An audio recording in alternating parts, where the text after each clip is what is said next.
Bienvenue au Juste Milieu. À chaque semaine, on se rencontre pour parler d'un sujet controversé, puis essayer de comprendre les deux côtés de la médaille. Cette semaine, le sujet controversé, c'est le revenu universel garanti. Donc, ça consiste à donner à chaque personne dans la population un certain montant, par exemple environ 10 000 $ par année, pour couvrir tous leurs besoins de base. Puis ça permettrait de remplacer tous les programmes là, de bien-être social, de chômage, tout ça. Donc, on va en discuter aujourd'hui.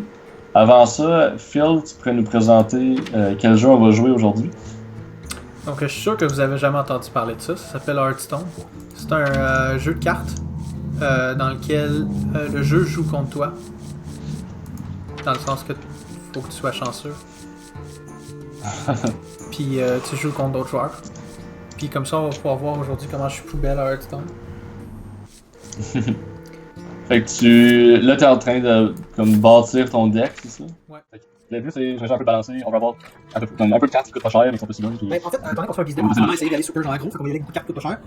On veut juste faire mal, genre. Okay. Comme le but, c'est de gagner early game, là, genre. Ouais. On va gagner 5-10 minutes. Ben, ouais, faut gagner vite parce que ça fait mal. Ouais, c'est ça le but, c'est le petit stack. Je pense que comme. Je sais de même. Il y a beaucoup de cartes dans les cartes B, c'est beaucoup de cartes qui permettent de. Quand tu la joues, ça permet de mettre d'autres B, c'est ça, puis qu'on peut se débrouiller sur les pour le bien. Ah, je sais pas si je veux ça. C'est ce qu'on fait. Your other minions have rush. Ouais, fait genre tu peux crisser ça, puis mettre plein d'autres minions, puis tout le monde peut attaquer direct. Le tour que t'as mis. Okay. Genre ça c'est bon les games. Je pense que j'en ai juste un, ouais. Non, t'es limité à un. Parce que c'est un Legendary. Legendary, tantôt, il y en a un bon. Ouais. C'est plus cher. Mais il coûte cher par exemple si tu voulais faire plus early game, c'est mieux pas. T'en mets juste un, il y aurait pas d'autre chance. Il y aurait juste ça, genre. Summon a beast from your hand. Ouais, je pense que ça a du potentiel. Mais là, si on a ça, on va summoner une beast de notre main. Mais on a juste des beasts qui sont pas si bonnes, genre qui coûtent dans la carte. Ça faut vraiment des plus forts. Ouais, je pense que ça c'est bon. Ouais, si on fait faire le combo avec ça, c'est bon. C'est pas très bon, c'est cool. Ben, elle serait gratuite à mettre, ouais, si on avait autant. Mais c'est un addon. Give a friendly beast, +2/+2. Puis tente. C'est bon. Ça a du potentiel. Animal Companion, je pense que c'est pas mauvais. Destroy your random enemy minion, deadly shot. J'ai poigné Kill Command, qui est quand même play useful, parce qu'on a des beasts partout. Puis,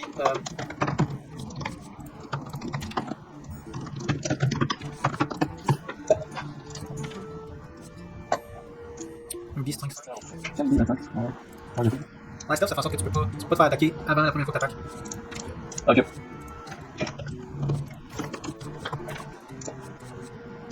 Your beast have charge, ça sonne bon ça. Il va avoir un million de beast. Ouais. Ah, le vautour, ça prend ça. Comme toutes ces cartes-là. Avant qu'on commence, j'aimerais vous poser une question, parce que je sais qu'on fait plutôt la recherche un peu indépendamment, parfois on se partage des liens, donc je suis pas exactement au courant de ce que vous savez, de ce que vous avez recherché. Est-ce que Andrew Yang, c'est un nom que vous avez vu à travers vos lectures? Ouais, il a sorti beaucoup, ouais, je l'ai vu souvent.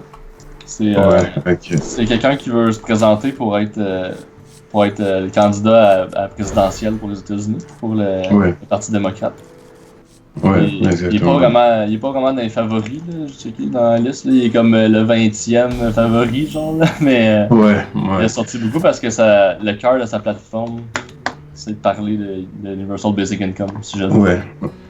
Ouais, exactement. Ben, en termes de popularité, c'est sûr que vraiment il va un peu contre le grain parce que déjà, même auprès des démocrates, c'est pas une idée qui est disons populaire. Andrew Yang. Non, jamais entendu parler. Ok. Ben, avis-toi parce que tu vas en entendre parler de plus en plus dans la sphère politique, je pense, jusqu'à 2020. Ouais, c'est pas une idée qui est favorite, disons, parmi les démocrates. C'est pas une idée qui est populaire across the board.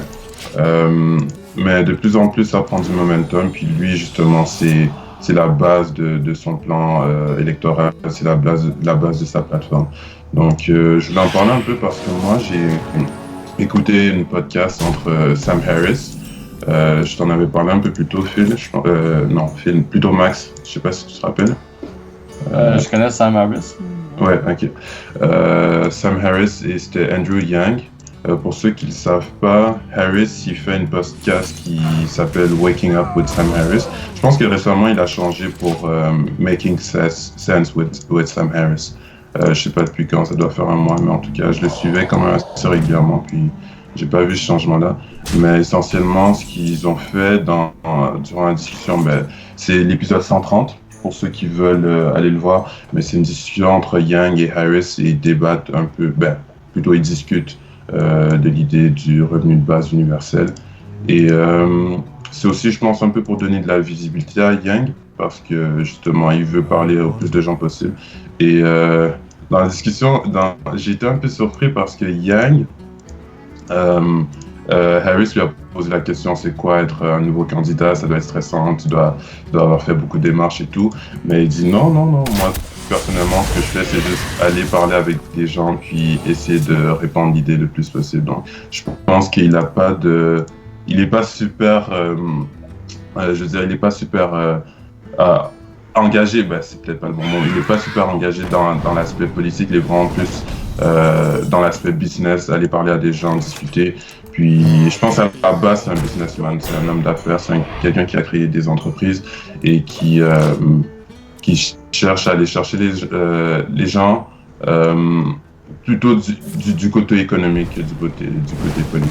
Parce qu'il voit une problématique, il voit des problèmes et il essaie d'apporter des solutions. Donc, René, pour être président, c'est un peu ambitieux, mais ouais, il voyait qu'il y avait des problèmes et je pense qu'il voulait y répondre. Donc, pour ceux qui s'intéressent un peu, est-ce que vous voulez qu'on parle de son pedigree, ce qu'il a fait, c'est quoi ses objectifs? On peut rapidement, si t'as de l'info sur ça. Ouais. Moi, ça, c'est des infos principalement que j'ai découvertes avec la discussion avec Harris. Donc, je pense que tout d'abord, il a démarré une compagnie éducative pour aider les gens à comprendre les fondements du marketing. Une autre chose importante, il a mis sur pied un organisme à but non lucratif. Ça, c'est le plus important. Venture for America, pardon. Il a été CEO de Venture for America pendant 6 ans, je pense, jusqu'à maintenant. Donc, l'objectif était d'aider les gens à démarrer des nouvelles entreprises. Donc, principalement pour diriger les jeunes talents vers les zones comme Detroit, Baltimore, New Orleans, St. Louis, pour aider à revigorer les économies locales, parce qu'il remarquait que ce sont des secteurs qui manquent d'initiatives d'entrepreneuriat, et donc il voulait apporter des solutions par rapport à ça. Et Venture for America, j'ai découvert, ça a aidé à créer près de 3000 emplois aux États-Unis. Et donc tu vois, vraiment, c'est quelqu'un qui a un certain background, il a toujours été un peu sur le terrain, entre guillemets, et en analysant les tendances du marché de l'emploi, il a constaté que les États-Unis et tous les autres pays qui sont sensiblement au même niveau d'avancement technologique font face à un problème fondamental, d'après moi, et très urgent, c'est-à-dire le problème de l'automatisation systématique de la société. De plus en plus, on voit des jobs qui s'en vont, on voit que les jobs deviennent de plus en plus automatisés, et c'est un problème urgent. Et je pense qu'il a publié un livre aussi, pour ceux qui sont peut-être intéressés.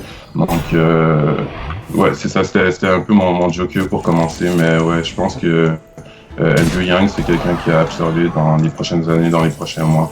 Peut-être qu'il va pas mener à terme son projet, mais je pense qu'il va faire beaucoup parler de lui parce que il essaie vraiment de faire des pressions auprès des gens qui sont dans la sphère politique pour que ça se passe, le message se passe de plus en plus. Ouais. Puis lui, comme tu as mentionné, un des problèmes qu'on apporte à l'Universal Basic Income comme solution à certains problèmes.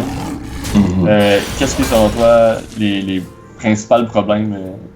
On a parlé de l'automatisation. C'est l'idée que de plus en plus, avec la technologie, on permet d'automatiser, puis avec l'intelligence artificielle, d'automatiser de plus en plus de jobs. Puis là, on peut s'imaginer un peu un futur là, lointain, mais peut-être pas si lointain que ça, où ces personnes-là, mettons les conducteurs de camions, vont peut-être se faire remplacer par des voitures qui se pilotent eux-mêmes, qui n'auront plus d'emplois. Genre, il y a beaucoup d'emplois qui vont peut-être disparaître comme ça. Mais ça, c'est une des pressions, je dirais, sur la société là, qui nous fait réfléchir au Universal Basic Income, right? Exactement. Tu dis peut-être, j'aimerais te corriger, mais c'est pas peut-être, c'est inévitable. Vraiment, l'exemple que tu as donné, celui des camionneurs, qui vont se faire remplacer, c'est juste une réalité, c'est inévitable. Pourquoi ils vont se faire remplacer? C'est pas parce que nécessairement c'est des gens qu'on n'aime pas ou qu'on veut que leur job disparaisse. C'est simplement d'un point de vue utilitaire, d'un point de vue pragmatique. Remplacer les camionneurs, ça ferait énormément d'argent et ça apporterait plus de sécurité sur les routes. Donc, c'est malheureux, mais c'est une question de profit, c'est une question aussi de sécurité. Et il y a des emplois comme ça qui vont vraiment disparaître radicalement. Puis, je pense qu'on n'est pas suffisamment préparé à ça, on n'en parle pas suffisamment. Je parle avec des gens, c'est pas tout le monde qui est intéressé par la politique, mais je veux dire, c'est même avec les gens qui sont intéressés à la politique, avec qui je parle, je pense qu'ils réalisent pas à quel point c'est quelque chose qui est important et qui est vraiment urgent. Et ça s'en vient, là, on voit des updates qui sont auprès des compagnies comme pas Uber, j'avais vu c'est Google qui avait des projets de self-driving car. Il y a d'autres compagnies qui sont aussi qui se sont lancées dans la course vers ça, comme je pense Tesla s'en va vers ça. Donc Uber aussi c'est leur prochain, c'est leur modèle à long terme. Là. Presque Uber, presque tous les manufacturiers d'automobiles sont en train de travailler là-dessus. Ouais. On n'est pas je disais tantôt, pour revenir, je disais tantôt peut-être pas à cause. Comme, moi tout, je suis sûr que ça va se faire automatiser ces jeux-là. On voit que c'est déjà la technologie est déjà là. Il manque quasiment juste à ce que ça soit légal de les mettre sur les routes, là, tu sais. Mais l'hésitation, c'est est-ce que vraiment ça va. Là, je dis pas que je suis contre ou pour ça, là, mais est-ce que vraiment ça va faire un effet si grand sur l'économie, dans le sens où on a déjà eu par le passé. On était comme 95% de la population des fermiers, puis maintenant on est, je sais pas si j'ai pas checké les chiffres, là, mais on est beaucoup moins, peut-être à peu près 1%. 5% ou quelque chose comme ça, ou 1%. T'sais. Fait que on a déjà eu des industries qui ont au complet été automatisées ou presque, puis on n'a pas vu comme de changement dramatique. En fait, notre vie se porte comme meilleure grâce à ça. Ouais. Même chose pour les éleveurs de chevaux, tu sais, on voit plus trop ce job-là. C'est un job difficile, c'est triste que les éleveurs de chevaux n'existent plus, mais on est content de pouvoir faire autre chose de notre temps maintenant. Je vois où tu veux en venir. Honnêtement, je serais très prudent en évoquant ce genre de raisonnement-là ou ce genre d'argument-là parce que à travers mes lectures, j'ai vu que c'était le genre de raisonnement qui était proéminent auprès des gens qui s'opposaient au revenu de base universel. Ils citaient par exemple la révolution industrielle qui a eu il y a quelques centaines d'années. Et c'est ce genre de raisonnement où tu dis, ok, il y a déjà eu dans l'histoire de l'humanité des périodes ou des phases historiques qui ont fait en sorte que l'être humain a changé radicalement la façon dont son économie fonctionnait, la façon dont le système économique fonctionnait, et donc on a dû repenser un peu les emplois qui étaient utiles par nécessité, parce que simplement les machines étaient devenues beaucoup plus efficaces, beaucoup plus utiles, beaucoup plus rapides, beaucoup plus efficientes que les hommes. Et donc ça nous a forcé à juste trouver d'autres alternatives, d'autres emplois, et les emplois qui étaient autrefois prisés sont devenus obsolètes. Donc la machine à vapeur, c'est un gros joueur, l'invention de l'électricité. Donc il y a eu à travers l'histoire beaucoup de micro-inventions ou de micro-événements qui ont fait en sorte que beaucoup d'emplois ont changé radicalement. L'exemple le plus probant, je pense, c'est la révolution industrielle où carrément on est passé des emplois qui étaient faits presque exclusivement par des hommes avec des machines qui étaient très rudimentaires. Vers t'as tenté le poulet, Phil, mais malheureusement il a été détruit. Ouais, ben j'avais juste besoin de mettre de quoi sur le board. N'hésite pas à nous ramener au jeu, Phil, parce que parfois je suis pas toujours l'écran, donc ouais, ça va pas bien notre affaire là. Ouais, ça va bien la gestion, on peut pas tout avoir. Mais c'est pourquoi tu dis, comme moi je trouve que c'est quand même pertinent de regarder l'histoire puis le passé Parce que sur quoi d'autre on peut se baser, à part ça, puis la logique, puis la science? Sur quoi on peut se baser d'autre pour prédire le futur? Je pense que le contre-argument le plus solide contre ce genre de raisonnement-là, c'est que c'est Harris qui disait ça. L'intelligence artificielle, le degré de changement que ça apporte, n'a rien à voir avec le degré de changement qu'une machine à vapeur, par exemple, apporte. Comme, on joue à un autre niveau complètement. Parce que ce qui s'est passé historiquement, c'est que la main-d'œuvre qui était, disons, très archaïque, donc on utilisait la force brute des hommes, donc les hommes qui travaillaient fort dans les champs à ramasser du coton. Désolé. On a peut-être des histoires familiales différentes. Hein? Oui, on a tous des histoires familiales différentes. À ramasser du coton ou qui travaillaient dans le domaine de l'agriculture, ont été remplacés par des machines. Et ça, c'est une transition qui se fait simplement, c'est ça. Tu vois qu'une machine peut fournir 1 million de fois plus d'efforts physiques que n'importe quel homme pourra fournir. Et ça, c'est une transition qui se fait facilement. Mais là, la transition à laquelle on assiste présentement, c'est une révolution, je te dirais, intellectuelle. Parce que non seulement les jobs, les emplois qui sont effectués par des êtres humains sont des emplois qui demandent une certaine force physique, mais demandent aussi une certaine aptitude intellectuelle pour la plupart. Et donc, maintenant, c'est plus juste changer, remplacer un être humain pour avoir des meilleurs résultats physiquement, c'est vraiment pour avoir des meilleurs résultats du point de vue intellectuel. Donc, l'intelligence artificielle, ça change complètement la donne. Il n'y a rien de comparable. Il y a rien de comparable par rapport à ça historiquement. Il n'y a pas eu de précédent pour ça. À chaque grande invention, au moment où il y a eu cette invention-là, c'était un peu le même constat. Quand on a inventé les machines à vapeur puis qu'il n'y avait rien de tel, tout le monde travaillait manuellement, le monde on disait hey my god, 95% des fermiers, genre, ils vont qu'est-ce qu'ils vont faire? Qu'est-ce qu'on va faire avec eux? Mais je comprends l'idée, là, que c'est pas parce que il y a une analogie. Ouais, mais non, je pense que c'est vraiment. Je pense que c'est vraiment plus profond que ça. Puis il y a un chapitre de son livre où Yang il en parle un peu. C'est vraiment, il faut faire attention par rapport à ça. C'est pas comparable du tout. C'est pas comparable du tout parce que ça affecte non seulement les emplois à faible revenu, mais ça affecte aussi les emplois à haut revenu et qui ont un certain statut dans la société, comme par exemple les médecins. Et Harris aussi dans la discussion, il disait, on est comme à un software, à une update d'un changement radical qui fera en sorte que l'emploi de radiologue, par exemple, serait complètement aliéné. Un radiologue, l'objectif d'un radiologue, c'est regarder les tumeurs, essayer d'analyser les scans radio et déterminer s'il y a un potentiel pour une intervention.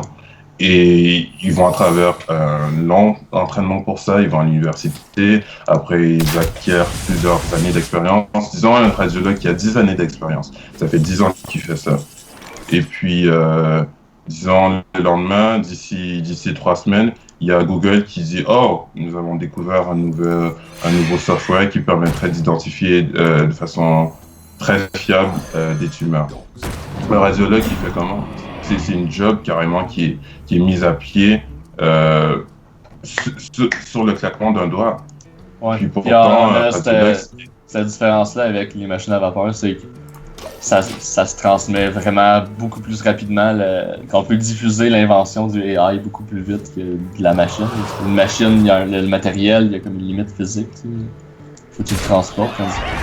Installer un logiciel, ça peut être quasi instantané. Ça peut coûter pas si cher. Fait que là-dessus, c'est sûr qu'il y a une différence. Quoi d'autre qui nous pousse à considérer le Universal Basic Income? Pendant que Phil... on va faire un petit update. Phil, t'es rendu où?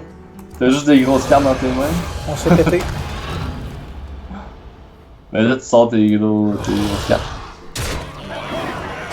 Peut-être faire quelque chose.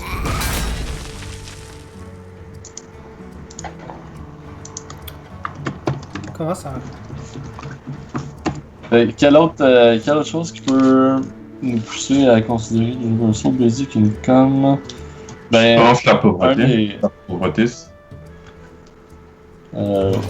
Ouais, c'est ça. Ben, la même raison pourquoi on a genre le bien-être social en ce moment. On veut régler cette. On veut garantir un certain minimum là, acceptable là, pour les plus pauvres, les plus vulnérables de la société. Comme les handicapés, les malades, les gens en retraite. On veut pas comme que du moment où tu arrêtes de travailler, il n'y a plus rien du tout. Là. ouais.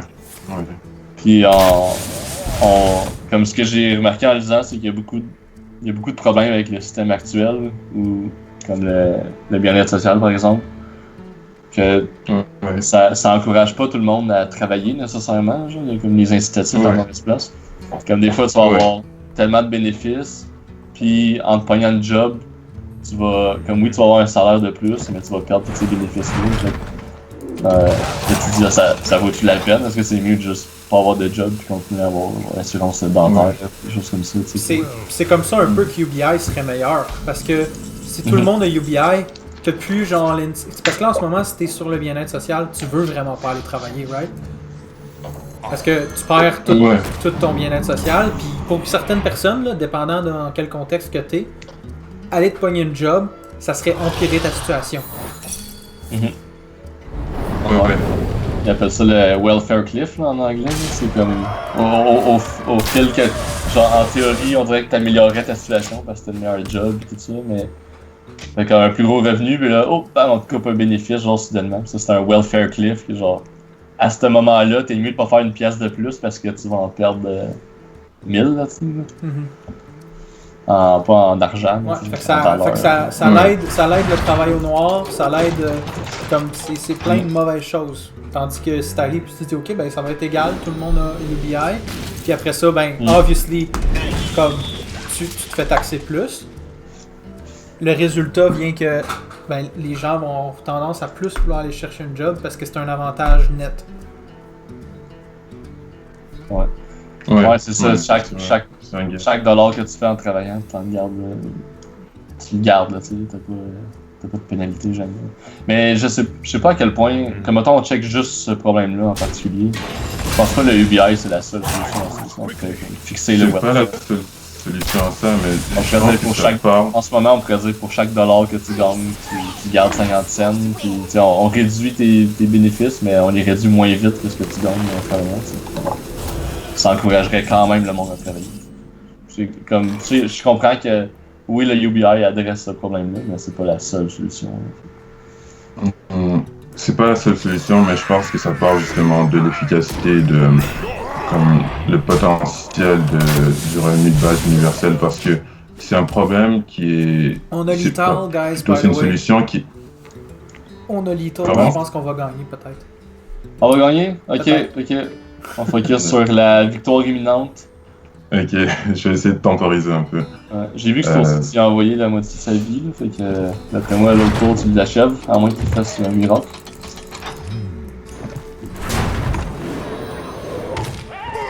Ah, c'est Poisonous, c'est vrai. Ouais, j'avais oublié qu'on avait pas le tour. Laisse faire, on a perdu. Oh non! On vient de perdre. That's it, GG. Comment on vient? À cause il tente, puis.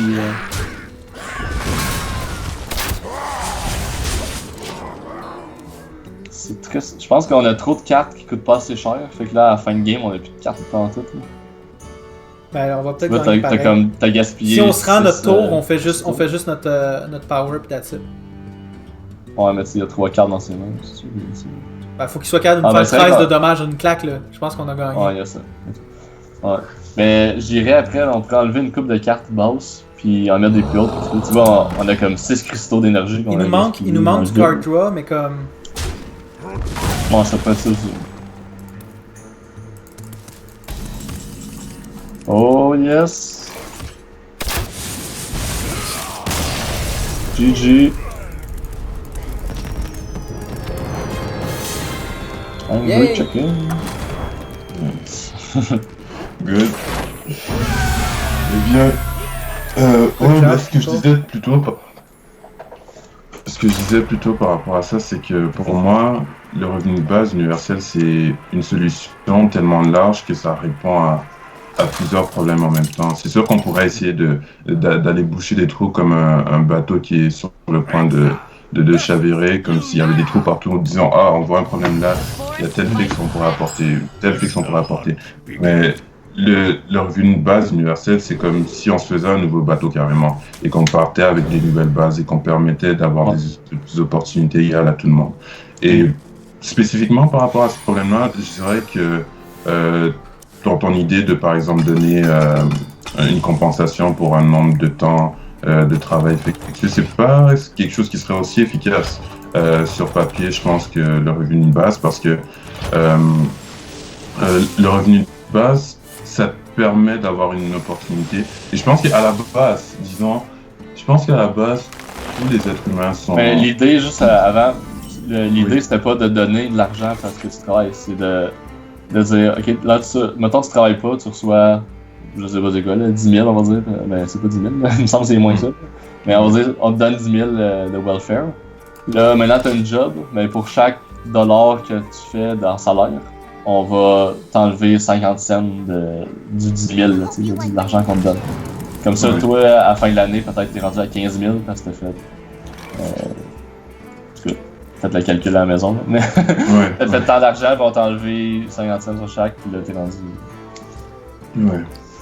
Ouais, je comprends un peu l'idée. Mais ça règle pas le problème des gens qui, disons, sont dans des difficultés physiques et qui peuvent pas nécessairement travailler. Ça règle pas le problème. Par exemple, j'ai vu un exemple que Yang avait donné très personnellement. Mais le UBI non plus. Parce que l'idée du UBI, c'est, si je me trompe pas, là, c'est on va... puis, by the way, là, comme je sais que souvent les autres trucs, là, je suis allé plus à droite pis tout. Le UBI, je suis quand même presque pour. La seule chose qui me manque, c'est être capable de dire on est capable de se le payer. À date, moi, des recherches que j'ai faites, j'ai pas vu personne qui m'a convaincu qu'on est capable de se payer ça, que c'est viable à long terme. Tu sais. Mais comme pour les bénéfices qu'on peut avoir au récipiendaire, la personne qui va recevoir le cash qui est dans le besoin, je pense que c'est mieux. T'as plus de liberté. Moi, je préfère qu'on te donne de l'argent, qu'on te dise écoute, t'es smart. Tu as la responsabilité d'utiliser cet argent-là pour ton bien-être personnel. C'est toi qui sais qu'est-ce qui est mieux pour toi, c'est toi qui vas prendre la décision. Au lieu que je te dise, v'là 200$ pour de la bouffe, et v'là 100$ pour du linge, comme un parent qui donne de l'argent de poche à son enfant. Là.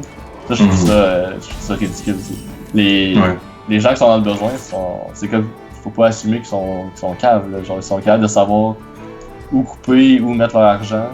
S'ils se disent ok, là je suis prêt à. Cette semaine, j'ai pas besoin de m'acheter de linge, là. Je vais garder, m'acheter du linge usagé ou je vais garder mon ancien linge. Je vais économiser pour plus tard me pogner un suit vraiment propre, là, puis là je vais pouvoir aller faire des entrevues puis me pogner une job puis tout. Écoute, c'est à lui à gérer ce risque-là puis ces coûts-là. Et toute la trade-off. Fait que ça, j'aime beaucoup ça du UBI, c'est donner de la responsabilité aux gens. On donne des outils, mais aussi de la responsabilité. Puis si après ils veulent flamber leur argent en drogue ou whatever, écoute, là, t'as eu ta chance. Là, puis là, faudrait être capable et tout de se retirer de ça et dire t'as fuck up, mais t'es responsable de toi-même aussi si tu fais pas les bonnes décisions.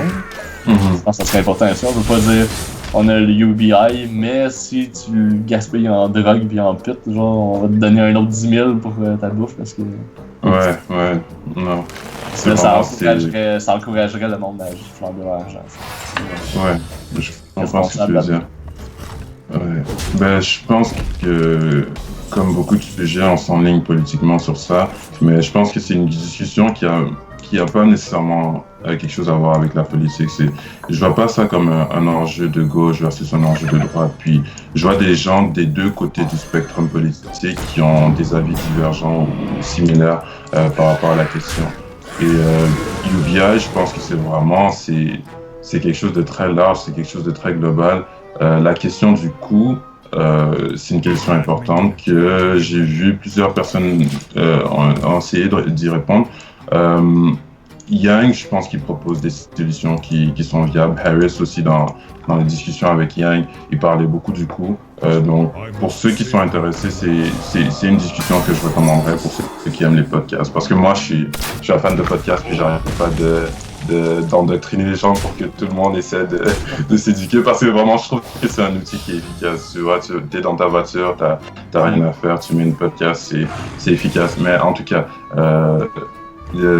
digression à part, je dirais que l'aspect du coût, il y a des arguments convaincants pour se dire qu'on a suffisamment de ressources pour y subvenir. On pourrait y entrer plus tard, mais ce que je voulais dire tout à l'heure, c'est par rapport aux incentifs. On parlait des incentifs pour travailler ou ne pas travailler. Yang, il parlait du fait que sa cousine, je pense, elle était sur un programme aux États-Unis, sur un programme d'aide qui fait en sorte que lorsque tu n'es pas apte au travail, tu es jugé moins apte au travail, tu reçois une pension du gouvernement. Et il a remarqué que des gens comme elle, souvent, ils étaient dans la peur d'avoir des initiatives comme faire de l'aide humanitaire ou avoir du travail communautaire, parce qu'il expliquait que par exemple, sa cousine avait peur de s'impliquer dans sa communauté parce qu'elle avait peur que des gens voient qu'elle soit apte à travailler et qu'ils la dénoncent au service, au gouvernement, tu vois. Tandis qu'avec Donc, UBI, cette on voit des gens pourrait qui juste pourraient vraiment plus s'investir. C'est pas des gens... Oui, continue, Phil. Non, c'est bon, je sais tout ce que j'avais à dire. Ok. Oui, non, exactement. Tandis qu'avec le UBI, c'est quelqu'un qui pourrait contribuer, qui pourrait s'impliquer sans avoir la peur nécessairement de représailles. Tu vois des gens qui parfois ils ont des projets, ils ont des idées, ou même ils ont des valeurs. Pour eux, c'est important. Le sens de la communauté, c'est important d'être près des gens qui nous entourent. Et ils voudraient vraiment contribuer, mais à cause de la façon dont le système est fait présentement, on encourage carrément les gens à ne pas travailler, parce que c'est quoi l'alternative? C'est soit tu dis je vais risquer d'avoir une pension du gouvernement, je vais risquer de perdre une pension du gouvernement et m'investir dans ma communauté, ou je vais rester assis les bras croisés à ne rien faire alors que j'ai ce besoin-là, j'ai cette envie-là de justement redonner à ma communauté. Puis je trouve ça vraiment déplorable. Ça rajoute beaucoup de bureaucratie, là, tous les genres de cerceaux qu'il faut que tu sautes dedans là, pour prouver que t'envoies des CV à des places, puis prouver que genre si on t'a offert une job, tu l'as accepté. C'est juste pour complexifier pour rien, ça fait juste plein de fonctionnaires qui surveillent tout le monde. J'aime aussi l'intérêt là, que ça simplifie. C'est la deuxième partie que j'aime le plus du UBI, c'est que ça laisse sous-entendre qu'on va pouvoir couper dans plein de programmes, simplifier beaucoup le gouvernement, d'avoir beaucoup moins de fonctionnaires qui au final moins de bureaucratie. Je suis d'accord de payer plus d'impôts si ça s'en va pour aider les pauvres, genre comme je suis prêt à donner à charité, mais je veux pas genre que la moitié du cash que je donne en impôts ça aille dans des fonctionnaires qui alors que ça pourrait être plus simple. Je dis pas que les fonctionnaires c'est inutile, il y a plein de situations où on a besoin. Mais... Si ça peut simplifier. Non, mais je pense que... Utile, je pense que c'est très généreux de ta part. Je pense qu'il y a beaucoup d'aspects de la bureaucratie où on pourrait couper et où on pourrait récupérer de l'argent, parce que c'est des emplois qui sont des emplois gouvernementaux et c'est des emplois qu'on subventionne souvent. Et donc, je pense que c'est possible de couper là et aller récupérer une certaine partie. Mais dans le sens, comme tu es d'accord qu'il y a certains employés de l'État qui sont utiles, j'imagine. Non, la police, on va pas dire le premier ministre, les députés. Non, je suis pas anarchiste.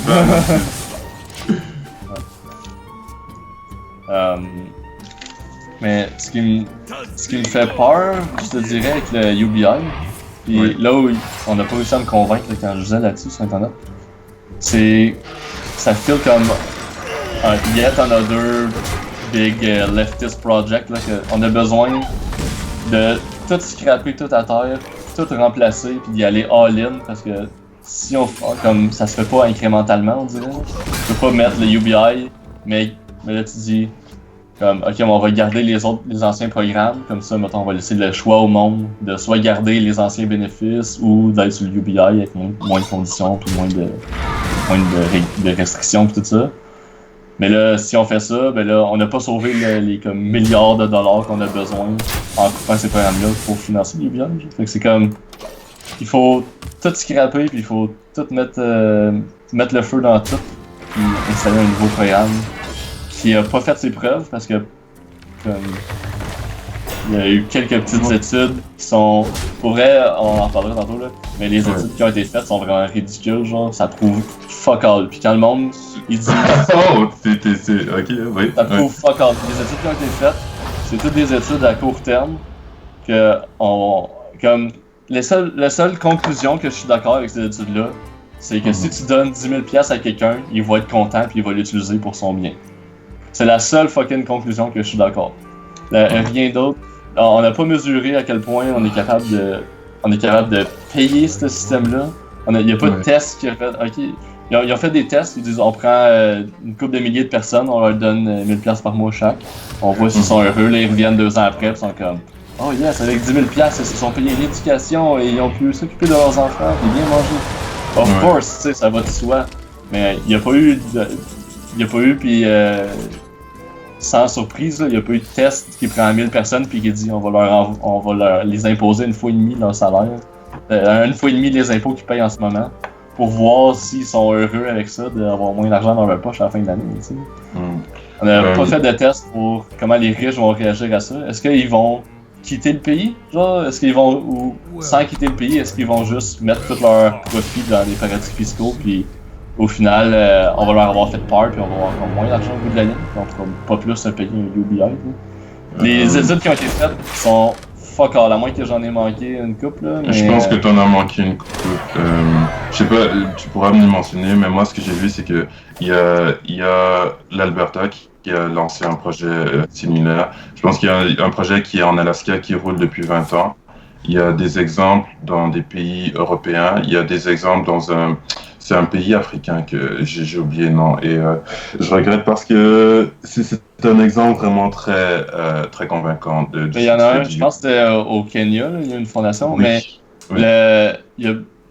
l'Alaska, c'est vrai, ça y a un programme, ça fait longtemps qu'il roule, mais je pense, à moins que je me trompe, c'est pas des montants comme 10 000 par année, là, c'est comme 200 $ par mois ou quelque chose de même.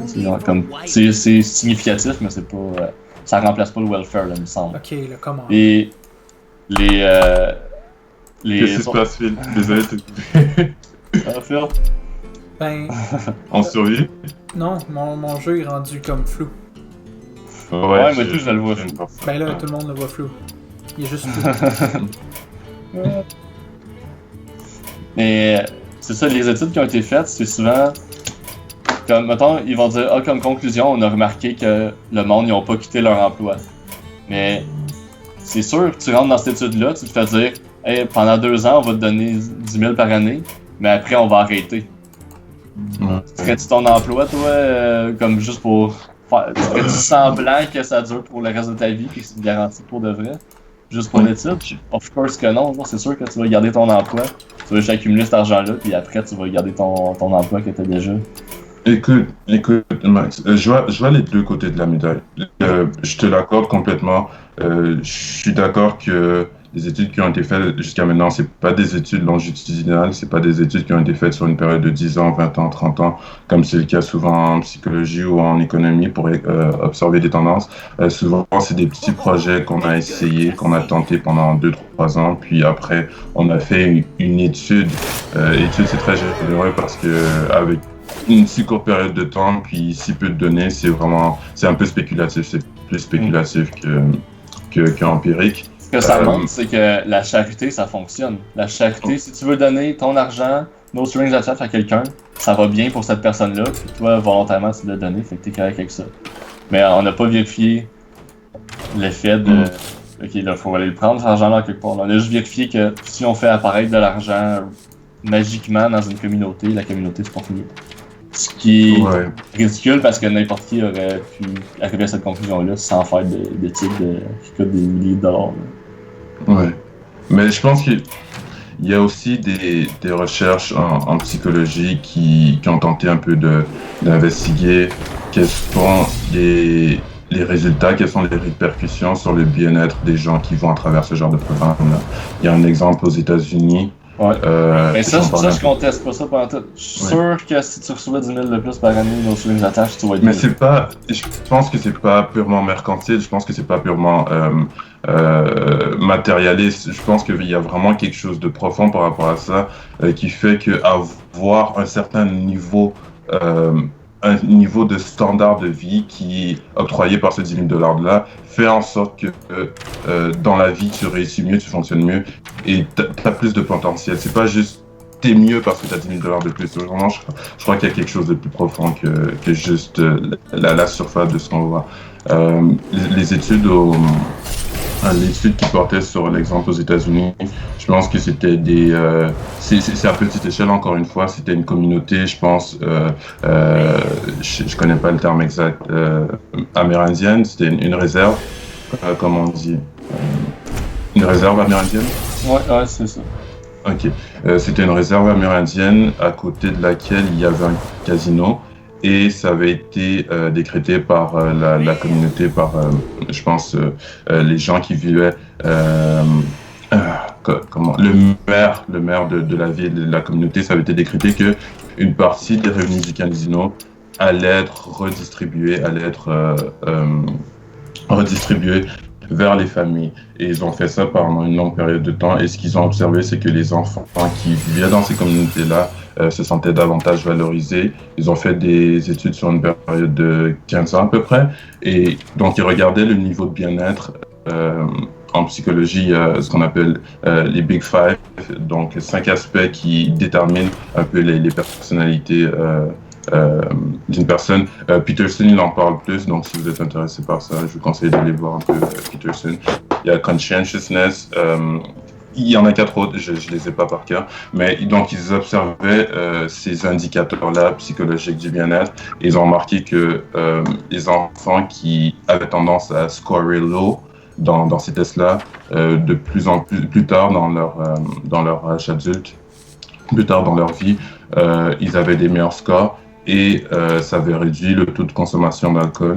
Il y avait de moins en moins de personnes qui consommaient de l'alcool, de moins en moins de personnes qui consommaient de drogue, des gens qui prenaient des décisions de vie plus avisées et qui overall étaient bien, qui étaient mieux.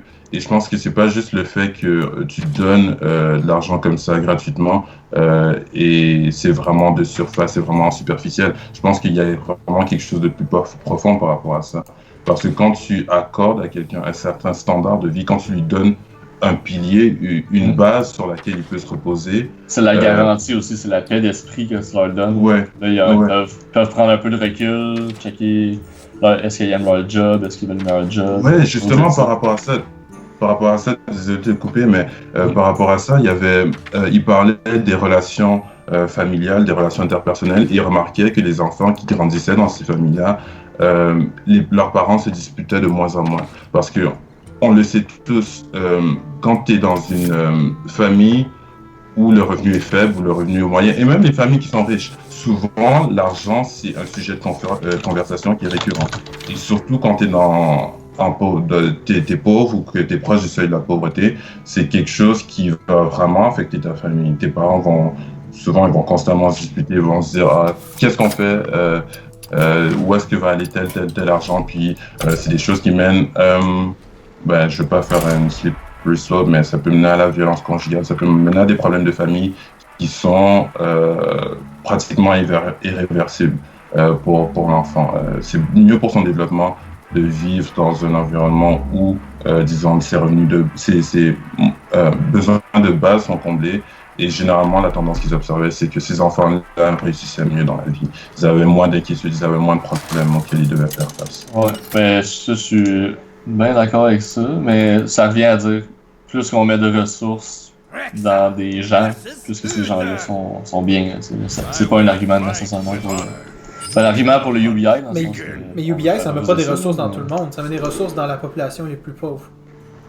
Ça redistribue de façon à ce que ceux qui sont les plus vulnérables ont tout à coup ce qu'il faut pour vivre décemment. Oui, ouais.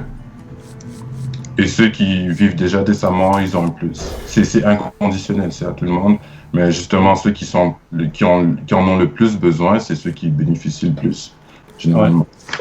Mais ça, j'étais avec vous. On devrait s'attarder aux autres points qui me font hésiter parce que je pense que c'est plus là-dessus qu'on va avoir une discussion. Là. Je suis d'accord avec vous que pour la personne qui reçoit l'argent, c'est mieux. Là. Puis je pense qu'on tourne autour de ça depuis tantôt. Là. Okay. Mais qu'est-ce que vous pensez? Oh, peut-être que la pause, elle s'en vient bientôt. Hein. Qu'est-ce que vous en pensez si Phil nous raconte les changements dans son deck? Puis après, on va faire une petite pause, puis on va aller s'attaquer à l'autre côté de la clôture. Ouais, j'ai pas fait de grands changements. J'ai enlevé le chicken qui était vraiment useless parce que j'ai pas de buff ben dans mon deck. J'ai. Gary le chicken. Ouais, j'ai rajouté un explosive trap. Fait que, comme ça, si jamais on se fait. L'explosive trap, c'est si jamais tu te fais attaquer, tu fais 2 dommages à tous les minions ennemis. Fait que c'est bon contre les aggro decks. Overall. Là, mon jeu, holy shit, man, il glitch. Ça nous prendrait des cartes qui font des. Tu sais, plus 1 à chacune de tes créatures, mettons. Ouais, j'en ai des. On en a tout le temps beaucoup. Ça en est une. Ouais, ça, ouais. Ça, c'est une carte parfaite pour notre build. Ah, my god. Je vais me faire tuer, mon bonhomme. Alright, tu ça, ce paladin-là. Non. C'est quoi le pouvoir du paladin, non? Il me summon des bonhommes de même pour 2. Ok. C'est des bonhommes 1-1, c'est ça?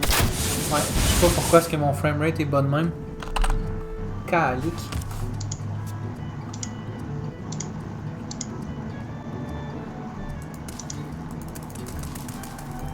Il faudrait qu'ils se mettent à jouer des cartes, là, pour l'enfant.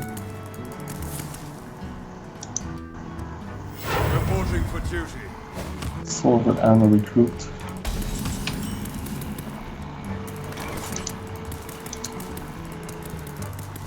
C'est à toi, hein? Ouais, je sais. C'est quoi l'en bas à gauche, la carte? Celle-là? La carte le plus à gauche. Ah, plus à gauche. Ouais, c'est un kill command. Je sais pas, on va pas utiliser ça sur un 1-1.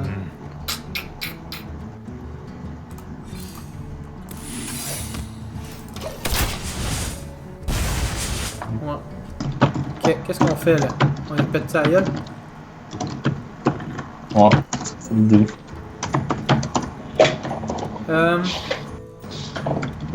Les vautours qui font piocher les cartes, là, c'est pas fou. Ouais, mais là, c'est parce que le vautour. Faut genre que.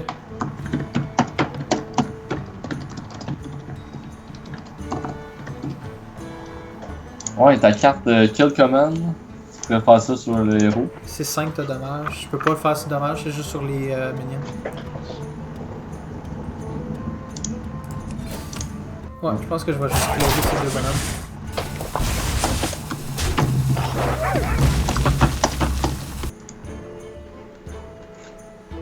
God damn it.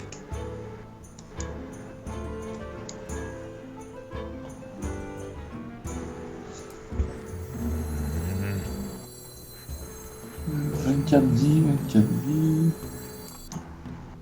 Je pense que le 5 plus le loup, c'est bon. Comme ça, on utilise toute notre magie. On pige. Good, c'est bon ça. Portal Cry, c'est quoi l'effet?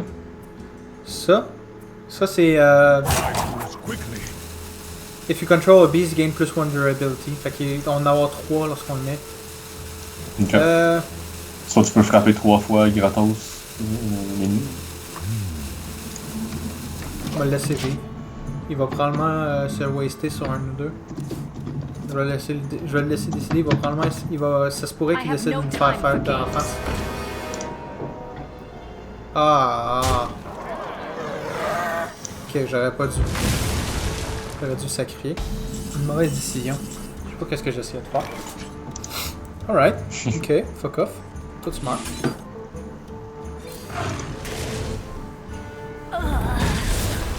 Ok.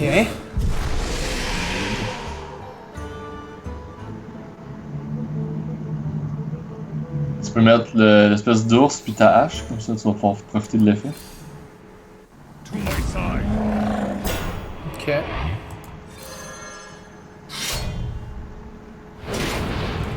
Hunt alone. Job's done.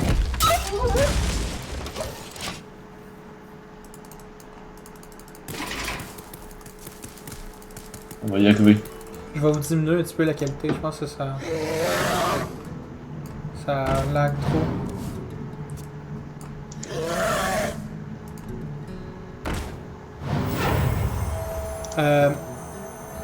Ouais, je pense que France c'est du glitch, hein. Je vois encore sa caméra. Ah, Je suis encore là? Oui, je suis là. Ok, sorry, Je vais en faire j'étais aussi. freeze de mon bord. Ça avait l'air freeze en tout cas. Non, je me pratique à mimer. Ok. I wonder. Est-ce qu'on va pour la pause? Ouais, On après cette peut game-là. finir la partie peut-être. Puis, Ouais. Ah Cette oui, oui, game-là. ok. Je Définitivement. suis triste qu'on ait plus le poulet. On devrait. Trouver une façon de l'intégrer. Ouais. La seule façon que tu peux Faudrait l'utiliser, tout c'est avec builder ça. autour du poulet. Ouais. Ah, parce que t'aimes beaucoup le poulet? Faudrait. Ben, non, c'est un petit peu long à tout à faire. Peut-être ça vaut pas la peine. Je pense pas que ça va la peine. Mais. Gager le poulet. juste pour- Alone. Job's done. Calique. Faut falloir qu'on trouve une solution à ça. Là. Ça marche pas là. Je vais plus cadrer les chiffres. Pis ça n'a rien à voir avec mon CPU, il y a quelque chose d'autre qui fait glitcher. J'ai aucune idée c'est quoi. Fait que toi aussi tu le vois pas beau, genre? Non, pas beau, c'est juste vous autres. Ok. Mais c'est lent, ça lag genre. Je vais vous le redonner en 720p de même. Si pour nous c'est pas beau, mais pour le stream c'est beau, ça va. C'est pas ça le problème, c'est pas le CPU, je sais pas c'est quoi. C'est vraiment weird. Faut voir qu'il scam le dragon. 5 plus 3 plus 2, ça fait 10 ça.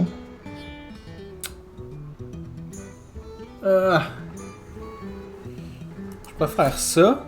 Vraiment le pire genre charge que tu peux pogner. Tu fais ça dessus. Avec un truc. Ça c'est magnifique. On va l'attaquer dans la face. Hunt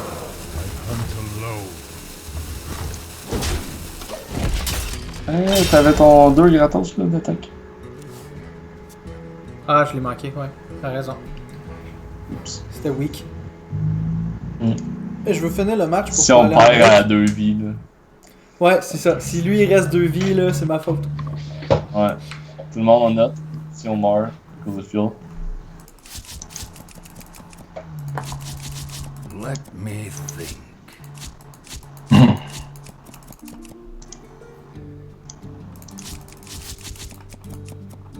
Y a-tu d'autres petits bonus dans le cachés? Des bonus? Voilà. Pas des bonus, mais des petits jeux. Ah merde. Ok, GG. Wow. Tellement fucked. 6, 6. Mais non, mais c'est pas juste ça aussi, là. Quand il meurt, il revit. genre. C'est un Ouais, Divine ouais. Shield tente, là. Et genre, il va nous péter. Ah, c'est quoi la grosse carte de 7? As-tu full badass? Quand même.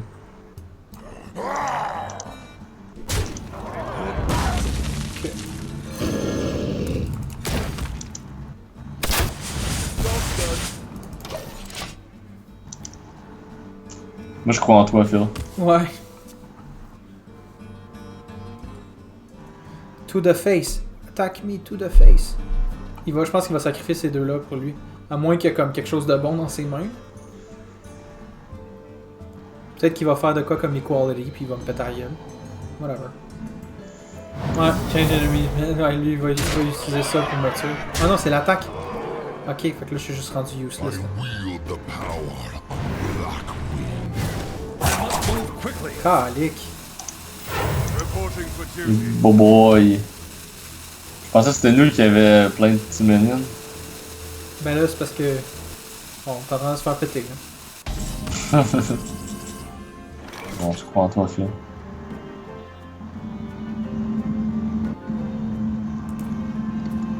Well played. Well fought. I can see. Bien joué, Phil! T'as pas été jusqu'à la fin pour qu'on sache si ça a de vie. Y avait-tu des points qui vous faisaient hésiter sur le UBI ou vous étiez genre 100% tout pis comme dans les nuages pis que tout est beau? Hmm. Ben, je pense que Ben, Vas-y, Phil. ouais, il y a le potentiel de planter n'importe quoi, vraiment, là. Je pense que De c'est planter n'importe quoi? Ben, je veux dire, c'est possible là, d'implémenter quelque chose, peu importe comment ça pourrait être, quelque chose genre facile à implémenter ou genre un concept parfait, ce serait possible de le de mal l'implémenter anyway, là. Ah, Ouais. calique. Problème technique. Le jeu marche croche. Moi, la question du coup me préoccupait, mais en lisant de plus en plus, j'ai observé que les préoccupations que j'avais étaient plus ou moins fondées et je suis de plus en plus convaincu par l'idée. Ok. Moi, si on était capable de dire pour sans augmenter les taxes, sans augmenter l'inflation, tu sais, que ça soit magique, là, puis qu'on puisse faire le UBI, je serais in, parce que pour le monde qui reçoive l'argent, je trouve que c'est vraiment mieux. Tu sais, puis ça met les incitatifs à la bonne place. Je pense. J'ai pas vu personne qui a réussi à démontrer ça. Tu sais. On parle de. On va pas augmenter les impôts pour les riches, mais on va genre leur charger plus pour les services du gouvernement ou des choses comme ça. C'est pas l'idée de Yang. C'est une taxe. Ben, Yang, oui, c'est ça. Yang, il dit on va charger plus. Ben, une idée qui fait peut-être du sens, là, je connais pas les détails, mais ils disent on va charger plus pour les ressources naturelles. Ça, je connais pas comment on charge, fait que je suis pas capable de dire si on charge trop ou pas assez. Là. Mais ça, je suis plus ouvert, mais de dire comme. De déguiser des taxes, là, sans dire que c'est une taxe, là, je veux dire. Que les riches, ils voulaient utiliser le système de justice, ben là maintenant il faut que vous payiez une espèce de prime, là, tu sais, là, un certain montant. Une franchise, là, genre, à chaque fois que tu veux utiliser le système de justice. Là, c'est juste des taxes déguisées, tu sais, puis ça fait juste déplacer la complexité ailleurs. Au lieu que ce soit complexe pour les récipiendaires, ça va être complexe pour les riches, parce que chaque action que tu fais est taxée d'une façon différente, là, puis il y a plein de taxes cachées partout. Là. Puis moi je pense, si c'est à coup nul pour les riches, je pense que tout le monde serait in avec ça. Puis pourquoi en général il y a un sentiment peut-être contre, c'est que c'est pas ce feeling-là. Bon, le monde, si tu dis on va être au bout de la ligne, on va payer une fois et demie ce qu'on paye déjà en impôts, mais il y a soit les riches vont aller mettre leur argent dans les paradis fiscaux, ils paieront pas d'impôts sur ça, ils vont payer encore moins. Si ceux qui le font pas en ce moment, c'est parce que ils se disent ça vaut pas la peine, tu sais. Genre, je vais pas sauver assez d'argent pour que ça vaille tout le trouble de setup, genre des compagnies étrangères et tout ça. Quand je parle de ça, là, c'est toutes des choses légales. Là. Je parle pas de faire des choses de façon entièrement légale de juste faire des corporations dans d'autres pays puis dire que les profits s'en vont là puis tout. Puis que genre plus qu'on impose les riches, plus que ça devient tentant cette histoire-là. Ça vaut la peine. Puis c'est là qu'on va dire qu'on leur montre leurs impôts de 100 000 $, puis ils vont faire des setups de même qui vont leur en sauver 250 000, là, fait qu'ils vont avoir moins de revenus. Moi, je pense que ceux qui veulent vraiment le moins implémenter ça, c'est les entreprises. Parce que ça, je pense que le phénomène que ça créerait, c'est que ça requerrait un petit peu plus de compétition dans l'emploi. Marché de l'emploi? Ouais, parce que là, tout à coup, aller à une job pour un salaire de marde, ça devient plus comme obligatoire. C'est rendu bon, est-ce que ça vaut la peine pour moi? Ça devient comme ça empower un peu plus, genre le prolétariat, genre, ou les gens qui ont à la base pas trop de pouvoir. Puis ça change un petit peu. Ça change un petit peu la Ouais, balance du pouvoir. ça change la donne. Ça donne plus de bargaining power pour ceux qui commencent un emploi ou qui sont déjà dans un emploi parce que ça leur donne la possibilité de dire non. Parce que c'est soit tu me payes un salaire décent pour ce que je fais et tu valorises mon travail, tu valorises ma contribution, ou alors j'essaie de trouver une alternative. Et pendant que j'essaie de trouver cette alternative-là, j'ai pas à me préoccuper du fait, ouais, c'est ça, je vais être correct, j'ai pas à me préoccuper du fait que je vais mourir de faim ou que je pourrais pas payer mes taxes. Aussi, ça, je pense que ça donne plus de liberté artistique, plus de liberté créative, et ça donne plus de potentiel de risque. Les gens ont plus tendance à prendre des risques parce qu'ils savent que leurs besoins de base sont couverts. Tu sais, prenons une famille typique qui est dans la classe moyenne ou un peu en dessous de la classe moyenne, et c'est une famille avec un ou deux enfants, les deux parents travaillent, ou disons un parent travaille, et disons que le fardeau, toute la responsabilité économique, toute la responsabilité de la maintenance du cocon familial repose sur une seule personne. Cette personne-là, c'est pas la personne qui va décider, ah, je vais retourner aux études, je vais améliorer mon niveau d'éducation, puis je vais essayer d'avoir plus d'opportunités. Parce qu'elle sait que elle a sa famille sur ses épaules. Et si elle fait, s'il y a quelque chose qui arrive, ben, c'est pas seulement elle qui fait, c'est toute sa famille qui en écope. Donc, si au moins les besoins de base sont comblés, elle sait que, ok, je prends quelque chose, je prends une initiative qui est risquée, mais j'ai pas à me préoccuper du fait que ma famille va mourir de faim si jamais j'échoue. Donc, ça met plus de pouvoir dans les mains des gens. Et l'idée, je pense, c'était de donner $1000 par mois à tout le monde. En ce moment, je pense que le seuil de la pauvreté pour être considéré comme pauvre aux États-Unis, c'est quelque chose comme 11 000 et poussière. Et si tu donnes $1000 par mois aux gens, c'est 12 000 par année. Donc, c'est légèrement au-dessus du seuil de la pauvreté. Mais ça fait en sorte que c'est $1000 par personne pour tout le monde. Pour un enfant, ça donne $1000. Pour un adulte, ça donne $1000. Donc, si vous êtes 4 personnes dans la maison, c'est $40 000. Et donc, tu peux mieux manœuvrer avec cet argent-là. Et c'est un peu comme le crowdfunding. Comme si tu es une seule personne puis que tu fondes un projet, tes ressources sont limitées. Mais si tu es plusieurs personnes qui se mettent ensemble, je pense qu'il y a plus de choses à faire. Avant de vous laisser la parole, une dernière chose que je voulais dire, c'est le coût de la vie n'est pas nécessairement linéaire. Je pense que quand tu es une personne seule, c'est pas exactement la même chose. C'est pas 3 fois plus difficile quand tu es 3 personnes seules. Disons, si tu es 3 personnes dans une famille et que vous avez $30 000, ben, l'épicerie va coûter un peu plus cher, mais quand même, vous faites des repas, chacun contribue. Puis c'est pas comme si c'était 3 fois plus cher, c'est un seul loyer. Puis c'est sûr qu'il y a des coûts associés, les enfants vont peut-être à l'école, mais c'est pas 3 fois plus cher. Je pense que plus vous êtes dans un cocon familial, disons que vous êtes 5 personnes, vous avez $50 000, vous avez plus de potentiel qu'une personne qui struggle à payer son loyer et à payer ses trucs. Donc, je pense que même pour les grosses familles ou les familles plus nombreuses, ça va leur donner plus de pouvoir, pas nécessairement moins, même si elles ont plus de responsabilités. Ouais. Petite parenthèse, Phil, il torche en ce moment, il reste 30 vies puis l'autre 5. Ouais, ça va pas si bien que ça, bro. Mais, ouais. C'est Redemption. On est en train de se faire péter. C'est pas quelqu'un qui va. Il y a Lethal si on n'arrive pas à le tuer ce tour-ci. Fait que j'ai pas le choix. Faut que je fasse ça. Ah oui, ça marche. Je pense que j'ai Lethal. Genre, j'ai clean les yeux, c'était tous des bonhommes 1-1, puis là j'ai clean les yeux, puis ils sont tous rendus 5-5. Qu'est-ce qui s'est passé?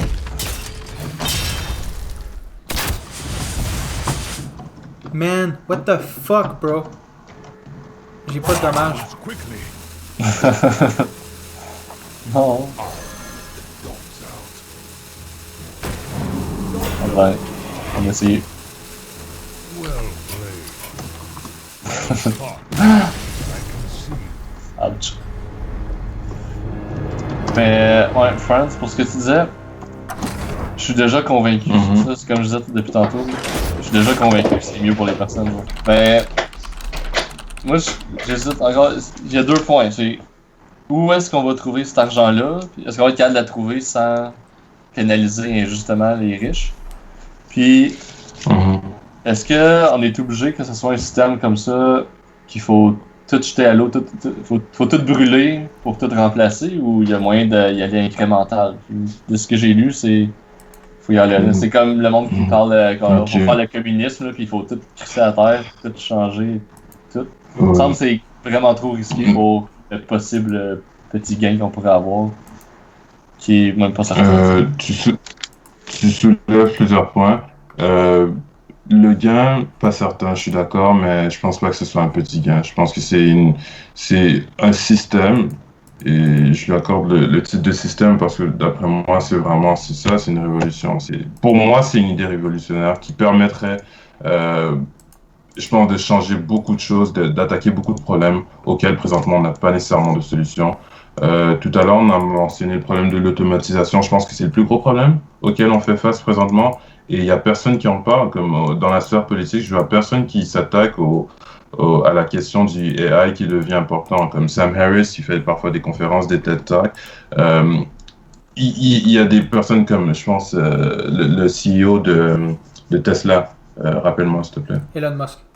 Oui, Musk, ouais, il parle souvent du AI, des dangers des AI, puis le fait qu'on pourrait entrer dans une ère où les révolutions sur les AI pourraient être dangereuses pour nous, etc. Blabla. Mais je pense que même du point de vue pragmatique, il y a quelque chose dont on parle pas, dont on discute pas présentement.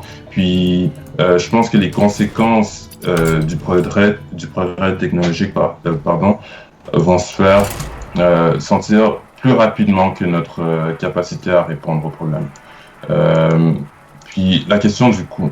Le modèle qui est présenté présentement, c'est 1000 $ par mois, par personne. Par personne, ça revient à 12 000 $ par année. Et ils ont fait l'analyse aux États-Unis, disons, sur la population, je pense que ça revenait à 3... je me rappelle pas. C'est soit 3 milliards, soit 6 milliards. Je me rappelle plus du chiffre exactement.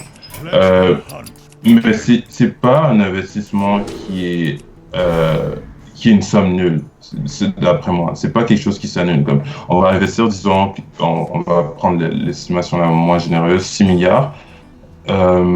C'est pas 6 milliards qu'on lance dans l'eau comme ça. Il y a des problèmes présentement dans la société auxquels on ne peut pas répondre directement, comme le problème de la pauvreté, comment on se veut régler ça? Éduquer tous les Américains, comment on se veut régler ça? C'est le gouvernement a une capacité limitée à intervenir lorsqu'il y a des problèmes. Le gouvernement est bon pour certaines choses, il est moins bon pour d'autres choses, mais une chose pour laquelle il est bon, c'est distribuer des grandes quantités de chèques à des grandes quantités de personnes. Ça, je pense qu'il n'y a pas de débat là-dessus. Et donc, c'est des problèmes que autrement, si on se mettait à table, on se disait, OK, comment on règle ce problème-là? Et qu'on analysait toutes les variables, on aurait de la difficulté à trouver une solution. Mais avec le UBI, c'est des solutions qui pratiquement, moi je le vois, c'est comme si elles se réglaient d'elles-mêmes. C'est un peu généreux, mais c'est carrément ça d'après moi. C'est augmenter le standard de vie, ça règle des problèmes qu'on ne pourrait pas régler autrement. Donc, on la est question... d'accord que le UBI, si c'était un super... On va aller au ridicule. Là. Si c'est 50 000 $ qu'on donne à tout le monde, c'est sûr que ça marcherait pas, right? Non, c'est sûr que ça marcherait pas. Puis si c'est 0 à tout le monde, c'est sûr que ça marcherait pas non plus, parce que là, les pauvres, ils seraient pas capables de se payer de la bouffe. Non, l'idée, c'est... Mais c'est quoi les chances que par coïncidence, ça donne que c'est exactement 10 000, puis que ça donne qu'on est capable de se permettre ça, puis ça donne que c'est ça qu'on a besoin, genre? C'est juste, moi j'ai l'impression que c'est un meme, genre, c'est juste, ça sonne beau, 10 000. C'est un beau C'est vrai. C'est comme le meme du salaire minimum à 15 pièces de l'heure. Pourquoi c'est le même montant, peu importe le pays, peu importe le contexte, peu importe, genre ça fait 10 ans qu'on parle de ça, c'est le même montant, genre. C'est juste un meme, ça, moi. Il n'y a pas de vrai calcul fiable dans la ça. I beg to differ. Je suis d'accord avec toi que ça sonne comme un meme. Historiquement, il y a plusieurs dirigeants politiques, des philosophes, des économistes, même des présidents qui ont supporté le UBI. Et il y a des recherches qui ont été faites en conséquence. Je pense que pour en nommer quelques-uns, il y avait Thomas Paine, qui a contribué à l'indépendance des États-Unis. Il y a Milton Friedman, je pense que c'est un économiste, un des plus grands économistes de l'histoire de l'humanité. Il y a Richard Nixon, il y a Martin Luther King. Et donc, il y a eu historiquement plusieurs personnes qui étaient en faveur du UBI. Je pense que ça a starté auprès de Nixon. C'est un projet qui était réalisable et ils avaient eu l'idée, puis c'était comme il y avait un projet de UBI, il y avait un projet de loi de UBI, mais ça a stallé, puis après l'idée a été complètement abandonnée. Mais tout ça pour dire que c'est pas une idée qui date de hier. C'est pas juste un meme leftiste qui a été inventé de nulle part. C'est quelque chose, c'est une idée qui a été pensée depuis 200, 300, 400 ans. Et pour répondre à la question le meme, c'est le montant, pas l'idée.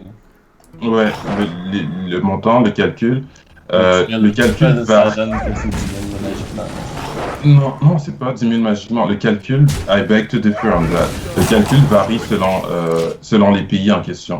Le montant du UBI n'est pas le même pour tous les pays. Et pourquoi c'est 10 000 aux États-Unis, pourquoi c'est sensiblement 10 000 au Canada, c'est que on a calculé, d'après les économistes, le seuil de la pauvreté est situé à 11 000 et poussière. Et donc 12 000, c'est légèrement au-dessus du seuil de la pauvreté. On considère qu'à 12 000 $, tu peux subvenir à tes besoins dans l'économie actuelle, dans le système économique présent. C'est la même chose. Ça donne que ce montant-là, c'est pas un trop gros fardeau pour le système fiscal puis pour tous les riches. Là, c'est une grosse coïncidence, là, puis ça donne que tout va bien comme ça. Écoute, regarde même le salaire minimum. Convenient, pas mal. Quand même. Mais écoute, même le salaire minimum. Le salaire minimum, c'est quoi au Québec? 12 $? Je pense que dans d'autres provinces, c'est 11 $. Il y a une province où je pense que c'est 10 et quelque chose. Ouais, mais le meme en ce moment, c'est on fight for 15, right? Que ce soit en Californie ou bien en campagne au Québec, là, on fight for 15. Ouais, non, mais ça c'est l'autre côté du débat. Je parle pas de ça. Mais pourquoi ça varie selon les provinces? C'est parce qu'on considère que le coût de la vie n'est pas le même au Québec qu'en Ontario, par exemple. En Ontario, c'est légèrement plus élevé. Les salaires sont ajustés en conséquence. Les salaires, généralement, surtout dans les domaines comme le domaine de la santé, les infirmiers, ils gagnent beaucoup plus en Ontario qu'au Québec. Et pourquoi le salaire minimum est ajusté? Il est ajusté en conséquence. Et je pense que c'est la même chose aussi pour le UBI. Le UBI, c'est pas juste un 1 000 $ magique qu'on a sorti d'un chapeau comme ça pour le Canada et les États-Unis. Ça a été calculé par des économistes et c'est ce qu'on considère qui est suffisant pour te mettre légèrement au-dessus du seuil de la pauvreté, pour te donner une certaine dignité, pour te donner la capacité de ça. Comme je disais depuis tantôt, je suis d'accord avec vous autres là-dessus. Genre, je suis 100% d'accord du côté du monde qui reçoit de l'argent, que c'est mieux, puis c'est un bon montant, puis ça a de l'allure comme montant. Ce que je doute, je dis même pas que je bloque là-dessus. Là. Genre, je suis ouvert à me faire convaincre, j'aimerais ça me faire convaincre. Il manque juste ça, là, c'est personne n'est capable de dire de quoi qui a de l'air moindrement raisonnable. Point de vue de comment on va se le payer. Ok. Une réponse de comment on va se le payer. D'abord, c'est. Je pense qu'il y a certains systèmes présentement qui vont être remplacés. Certains systèmes de welfare, si on veut de bien-être. L'idée de Yang, ce que j'ai compris, c'est que, disons que tu reçois une certaine somme du gouvernement par mois. On va implémenter le UBI et si la somme que tu reçois est favorable pour toi. Si tu reçois plus avec la somme présentement, tu as le choix entre le UBI ou cette somme-là. Et naturellement, les gens vont choisir la somme qui est la plus avantageuse. Donc, mais ça, c'est pas nécessairement 1 000 $ de plus. Donc, si tu veux le UBI, tu pourras pas avoir l'autre programme d'aide présentement. Et je pense qu'aux États-Unis, c'est 50% des personnes de la population qui est sur un programme d'aide. Ouais, mais... Qui est sur un programme d'aide déjà. Et c'est sûrement pas, c'est pas 50% qui sont à 1 000 $ pratiquement d'aide. C'est pas ça. Mais ce que je veux dire, c'est qu'il y a une partie du coût qui est déjà calculée dans cet aspect-là. Deuxièmement, je pense qu'il y a des retombées qui font en sorte que le UBI se paye de lui-même. disons qu'on paye le 6 milliards de départ et qu'on se fie sur les analyses, sur les études qui ont été portées, on avait dit que... juste un instant. On avait dit que le UBI, ça avait des répercussions comme le potentiel d'augmenter le taux de nutrition chez les enfants, augmenter le taux de radiation, augmenter la santé mentale, réduire la violence conjugale, la violence domestique, le taux de graduation.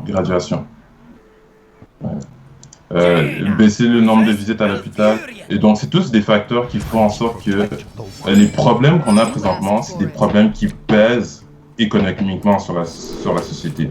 C'est le fait que les gens sont hospitalisés à des taux absurdes, le fait que c'est pas tout le monde qui gradue de l'université, c'est pas tout le monde qui gradue même du secondaire, le fait qu'il y a des enfants qui mangent pas à leur faim, il y a des enfants qui n'ont pas leurs besoins qui sont c'est pas là-dessus que tu vas m'avoir, tu m'as déjà de ce côté-là. C'est ça que je voulais te dire depuis tantôt. Tu m'as déjà du côté des récipiendaires.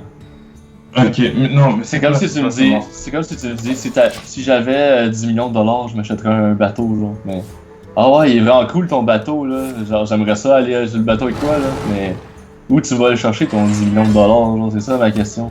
Puis si sa réponse c'est je vais aller le voler à d'autres personnes, comment ils vont réagir ces personnes-là qui se font voler l'argent? C'est pas aller le voler à d'autres personnes. Si le taux d'hospitalisation réduit de, disons, 25% et qu'on a 25% de moins à dépenser sur les hôpitaux, c'est pas quelque chose qui t'intéresserait? Si le taux de consommation de drogue, le taux d'accidents sur les routes réduit drastiquement ou considérablement, c'est de l'argent qu'on récupère. Les problèmes qu'on a sont... Okay. Mais on est d'accord que plus on a d'argent au monde, moins il va y avoir de problèmes comme ça. Mais comment on sait quand est-ce qu'il faut arrêter? Pourquoi on arrête à 10 000? Pourquoi on n'arrête pas à 20 000? Parce qu'à 20 000, il va y avoir encore moins de monde dans les hôpitaux, il va y avoir encore moins de monde drogué. Non, on peut continuer à l'infini puis oublier la facture, genre. Non, parce qu'à 20 000, ça enlève l'incentive du travail. Comme on avait dit que si on avait 10 000 et que quelqu'un travaille dans un job au salaire minimum, il a son UBI à 10 000 et il a peut-être son 15 000 par année, ça fait un 25 000. Mais entre travailler et être valorisé à travers son travail, recevoir 25 000 par année, gagner 25 000 par année, ou rester à la maison, jouer à des jeux vidéo pour 20 000 par année, il y en a qui restera à la maison. Je vois cet argument-là. Il y en a qui restera à la maison pour 20 000 par année. Donc 10 000 par année, c'est juste te dire que tu as le standard de base. C'est pas un slippery slope pour dire on va augmenter à 20 000, on va augmenter à 30 000, on va faire à 40 000. C'est absurde. C'est pas un argument qui tient. Je le vois pas comme ça du tout. Mais justement, c'est absurde, c'est ça, je me dis, je veux pas qu'on tombe dans ce cercle vicieux-là où on fait juste ça, on va l'augmenter. On donne 10 000, mais là, avec l'inflation, ça fait plus de sens, on peut plus vivre avec 10 000, fait que là, il faut donner 20 000, puis là... on se rend compte trop tard là, que l'eau a bouilli, puis il est trop tard. Genre, on a ruiné l'économie du pays, tu sais. Parce que c'est un programme qu'il faut aller all-in, c'est ça que j'entends. Il faut aller all-in, il faut tout couper les programmes qui existent. Non, puis... ça coupe pas les programmes qui existent. Je reviens. Ton Yang, là, il dit on va garder les anciens programmes, puis on va donner le choix au monde. Okay, ça, c'est vraiment cool parce qu'on sait que personne va tomber dans les cracks. Tout le monde va avoir un upgrade. Genre, tous ceux qui sont récipiendaires, en tout cas, vont avoir un upgrade. Mais maudit, la seule façon qu'on pouvait se payer le UBI, c'est en coupant ces programmes-là qui coûtent des milliards. Puis là, on dit, on va les garder pour en backup. Genre. Comment on va se le payer si on se coupe c'est comme centaines de milliards de dollars de... C'est ça qui me fait hésiter. Il y a comme de la pensée magique là, dans cette affaire-là de UBI. Personne n'est capable de montrer les chiffres, personne n'est capable de faire autre chose que une petite vision superficielle là, de la situation sans aller dans le détail et de comment tout le monde va réagir.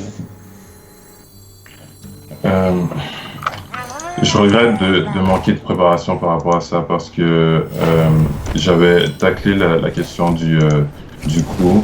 Ils en parlaient de long en large. Je pense que Harris et Yang, ils en ont parlé pendant 20 minutes. Puis j'ai écouté comme 3 autres podcasts qui parlaient du coût. J'ai manqué de temps pour faire des notes là-dessus. Mais comme le coût, la question du coût, ça a été discuté. Yang, il en parle dans un chapitre de son livre. Et je pense pas que ce soit une pensée magique nécessairement. Je pense que il donne l'argument du fait que on a des retours sur investissement, du fait que d'autres aspects qu'on pourrait pas attaquer sont attaqués par les UBI. Donc par exemple le taux de criminalité qui descend ou le taux d'éducation qui augmente, ça revient comme dans l'idée du UBI. Donc on paye moins au final. C'est pas un 3 milliards de dollars net qu'on investit, c'est un 3 milliards de dollars, puis on regagne peut-être 2 milliards de dollars là-dessus. Et ça va sonner absurde parce que je connais pas les chiffres exactement, mais il en parle très clairement. On peut aller voir dans le chat, il y a un commentaire de Lily Cass. Max, tu parles de comment tu ne veux pas te retrouver dans un cercle vicieux et monter le montant du revenu de base tout le temps. Mais tu sais, on fait déjà ça avec les montants de la régie des rentes, avec le chiffre du salaire minimum, le montant attribué sur le chômage, etc. Je vois pas de différence. Et ben, mon concern, c'est si ça monte, si c'est un bon système, tant mieux, ça va pas dégringoler comme ça dans un espèce de cercle vicieux exponentiel ou whatever. Mais si ça l'est pas, là on est all-in, puis là, si on voit que c'est comme un système instable dans le fond, puis que ça s'en va vers ça, là on va tout le temps être en train de monter de façon déraisonnable, là, genre à chaque 5 ans ou 2, mettons. Quand on a vu, il y a des pays dans l'histoire récente, là, comme le Venezuela, qui vivent des taux d'hyperinflation comme absurdes, là, c'est genre... T'as 1000$ aujourd'hui, puis à la fin de la semaine, il vaut 25 cents. Des taux d'inflation comme ça. Il a dit, on révise les montants de la régie des rentes, etc. constamment, c'est tout le temps un débat déjà. La différence avec le revenu de base, c'est que la société doit juste s'estimer sur un chiffre, le revenu de base, et non 4 chiffres. Ça, je suis d'accord, c'est le gros avantage du UBI, c'est que ça va simplifier toute la patente. C'est comme ça, fait juste clarifier tout ce gouvernement-là qui est vraiment confusing et complexe là, par moment. Là, on aurait distillé ça en une seule métrique, là, ça pourrait être intéressant aussi. Mettons que ce que tu dis c'est vrai puis qu'on peut se le payer. Oui. Après, y a-t-il moyen de le faire incrémentalement puis qu'on n'est pas obligé de tout brûler la société puis en bâtir une nouvelle pour essayer un projet qu'en théorie peut-être qu'il va peut-être marcher. C'est de la famille. Tu dis ça comme si ta vision était celle que Nicolas avait comme l'anarchisme qui précède le communisme. Je pense pas que ce soit aussi radical ou aussi extrême que ça. Mais il faut scraper tous les programmes. Hein. Si on les scrape pas puis on met l'UBI, là on a genre doublé les dépenses de l'État québécois, mettons. Non, là, mais c'est un fucking gros montant, les UBI. Je pense pas que ça marche comme ça. Si tu donnes le choix à quelqu'un d'avoir 13 000 $ par année avec le système actuel versus 10 000 $ avec le UBI, il va choisir le 13 000 $. Et ça n'aura rien changé par rapport au fait qu'on a implémenté le UBI, right? La personne avant UBI, disons ok, il n'aura pas reçu plus d'argent. Ouais, c'est ça. Disons que je suis inapte, je dois rester à la maison, je peux pas travailler, et que je reçois en moyenne 13 000 $ par année du gouvernement. Et par magie, le gouvernement a implémenté UBI et me dit « Ah, tu peux avoir 12 000 $ par année. » Forcément, je vais choisir le 13 000 $. Et ça n'aura coûté rien. Il n'y aura eu aucun changement par rapport au gouvernement. Pour lui, non, mais pour les, comme, je sais pas trop, là, 95% de la population qui est pas sur le bien-être, eux, ils vont recevoir 10 000, mais ils recevaient 0 avant. Ouais, mais ça va se rebalancer par le fait que l'imposition va commencer avec aucun... Parce que l'affaire, c'est que normal, en ce moment, t'as un crédit de base qui dit essentiellement les 13 000 $ que tu fais au début n'est pas taxé parce que faut considérer comme le montant d'argent que tu fais de base. Mais là, si t'arrives à un revenu de base, ce crédit-là n'a plus besoin d'exister parce que tout de suite, tu as un revenu de 13 000 $ qui rentre à partir du gouvernement, puis tu es imposé à partir du premier dollar que tu fais. Fait que pour quelqu'un qui est dans le médian à peu près, cette personne-là ne devrait pas voir une augmentation 15 000 $ de crédit de base. Cette personne-là ne verra pas une augmentation de son revenu ou de sa qualité de vie. Va voir une augmentation de son taux marginal de taxe, mais en bout de ligne, une taxation similaire à ce qu'il y avait avant. La différence, c'est qu'au lieu d'avoir un crédit, c'est un montant. Au lieu d'être 12 000, il faut leur donner comme 15 000 parce qu'on dit, OK, on va leur taxer 3 000. Fait que, Sinon, Ouais, si mais on c'est leur ça. donne 12 000 puis qu'ils tombent à 9 000 puis qu'on dit ah, shit, Ça change je de quoi pour les gens qui sont plus riches, qui obviously vont payer plus. Puis Ouais. après Mais les ça, riches, ok, on change de problème. Au lieu de leur donner 10 000, on leur donne 10 000, mais on reprend 5 000, là, genre d'impôts. Fait que on leur donne 5 000, mais c'est quand même un gros montant. C'est comme des dizaines ou des centaines de milliards. J'ai pas compris que. Peut-être c'est moi, mais j'ai pas compris que le 10 000 était imposable. Du moins, le modèle qui est présenté aux États-Unis présentement, j'ai Non, pas il est compris pas qu'il était imposable. imposable. il est pas C'est imposable. ça, c'est 10 000 $ que tu reçois. Oui, mais tu reçois 10 000 mais t'es imposé plus Ouais. sur l'argent que tu fais. Ouais, Fait que t'arrives peut-être avec un revenu net à la fin de l'année similaire si t'es une famille médiane, mais si t'es quelqu'un qui est plus pauvre, ton salaire, ton argent augmente. Puis si t'es quelqu'un de plus riche, ton argent diminue un peu. Ça rééquilibre un peu la disparité. C'est pas obligé d'augmenter nécessairement. C'est juste que ça enlève le crédit de base. Fait que officiellement, pour quelqu'un qui fait de l'argent, c'est sûr que son 15 000 qu'il fait en partant est Tu taxé. coupes, Phil, là, je t'entends pas. Ouais, ça coupe, mais je veux dire, ça glitch à ce fuck là. Tout est dans l'ordre, là. moi je t'entends, Phil. Là, je t'entends. Qu'est-ce que tu disais, les dernières Je vais perdre. secondes? Non, encore? Ben, j'en gagne aucune, là, parce que ça va tout croche, là. Ça lag as fuck, j'ai même pas le temps de faire mes moves. Comme, je finis mon tour, puis il me reste 3 affaires à faire. Oh. It's fine, it's fine. Ah, Lily dans le chat a dit que. Ça glitch pas sur le stream, là. Ça glitch juste pour vous autres, là, parce que, comme, Vous semble. fuck Discord, là. J'ai une question pour toi, Phil. Sûr que tu élaborais sur l'idée selon laquelle les riches ils vont peut-être avoir moins, mais est-ce que d'un point de vue net, ok, UBI versus pas de UBI, est-ce que les riches bénéficient? Non. Mais Non. ça devrait pas nécessairement leur coûter plus cher. Ok, ben je suis une. C'est juste que personne n'est capable de le prouver. Read Yang, please, read Yang. Ouais, c'est Non, un non, peu je l'ai lu, mais non, mais c'est pas vrai que ça change rien. Il dit, on va charger les. Il dit, mettons, c'est quand même un raisonnement intéressant. Il dit, les riches profitent plus de certaines infrastructures du gouvernement, comme, mettons, le système de justice. T'sais, mettons, moi pis toi, Franz pis Phil, comment souvent on va en cours? Genre, ben, pas souvent. Tandis qu'une multinationale va en cours à chaque semaine. Genre. Fait qu'eux, ils mettent beaucoup plus de pression. Ça, c'est un exemple sur ce service-là du gouvernement. Fait que là, on devrait charger plus cher pour ce service-là. Ou, mettons, pour certaines routes, genre, je sais pas trop, là, pour les ports, des choses comme ça qui servent plus spécifiquement aux entreprises. Là, mais c'est juste une taxe déguisée. Tu sais, ça... Moi, ce qui m'intéresse, c'est pas comme juste. C'est pas juste est-ce que l'impôt va augmenter. Là, non, c'est comme. Overall, ils vont te payer plus cher. Là, c'est ça qui est vraiment intéressant. Là. On s'en fout de. C'est parce qu'en ce moment, ça coûte super cher, juste comme tous les programmes coûtent trop cher juste à cause de l'administration, puis comme tout l'argent qui tombe dans les cracks à cause justement du fait que tout est trop compliqué. UBI, la force de UBI, c'est que c'est super simple. Allô? On fait déjà toutes nos taxes à chaque année. Je veux dire, comme le gouvernement a déjà toutes nos informations de dépôt direct, puis c'est quasiment flicker une switch là, tu sais, puis genre switcher à genre ok bon on va transférer X montant pour chaque personne qui est registered aux taxes, genre c'est vraiment en termes de complexité ça diminue drastiquement, puis le potentiel d'abus est pas vraiment là parce que c'est juste quelque chose que tous les citoyens qui vivent au Canada ont le droit à la base, puis après ça l'imposition, ben c'est sûr que ça augmente, hein. Je veux dire, toi t'es comme je sais pas, là, tu fais 30 000 par année, mais comme en ce moment, t'es pas imposé sur le premier 15 000 que tu fais, mais tu commences à être imposé à partir du premier dollar si tu fais 30 000 par année. Puis, par quelque- rapport à... Oui, Phil, continue. ouais, ben je pense que c'est pas mal ça, là. Je sais pas.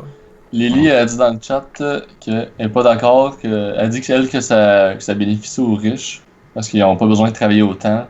Puis, encore si tu fais faillite, par exemple, tu peux arrêter de travailler pendant 1 an. Pourquoi je pense que le revenu de base nous riche, mais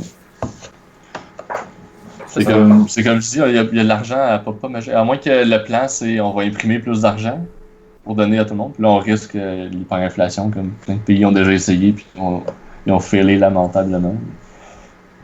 Fait que l'argent vient dans quelque part. Tous les programmes sociaux ever du gouvernement, c'est les riches qui payent pour. Fait que plus qu'il y en a, plus qu'ils sont désavantagés. Deux points que j'aimerais soulever. Par rapport à l'inflation, je pense il va y avoir une certaine forme d'inflation parce que c'est inévitable. Naturellement, si tu donnes 1 000 $ par mois à des gens, tout le monde a un peu plus de pouvoir d'achat et donc tu vas avoir de plus en plus d'achats qui vont se faire et peut-être que l'économie va devoir s'ajuster en conséquence. Il va sûrement avoir besoin de faut arrêter de le voir comme tu donnes 1 000 $ à tout le monde. Là. Ça fait vraiment juste une différence pour la petite portion de la population qui est sous le seuil de la pauvreté. On peut pas dire ça, on peut pas dire qu'il faut arrêter de le voir comme si on donne 10 000 à tout le monde. C'est ça que c'est. Non, c'est pas ça que c'est. C'est littéralement pas ça que c'est. Si t'es une famille médiane... Littéralement, on donne 1 000 $ par mois. Non, c'est ça le non, parce que si on t'enlève plus de taxes puis qu'on te donne 1 000 $ par mois, t'arrives kiff-kiff à la fin, là. Pour quelqu'un dans une famille médiane, c'est comme tu t'arrives à peu près kiff-kiff. Peut-être que tu vas payer même un peu plus de taxes. Là. C'est vraiment juste ceux qui sont plus pauvres que ça va faire une différence. Parce que tu donnes 15 000 $ à tout le monde, mais tu dis, OK, mais on taxe tout le monde. Plus.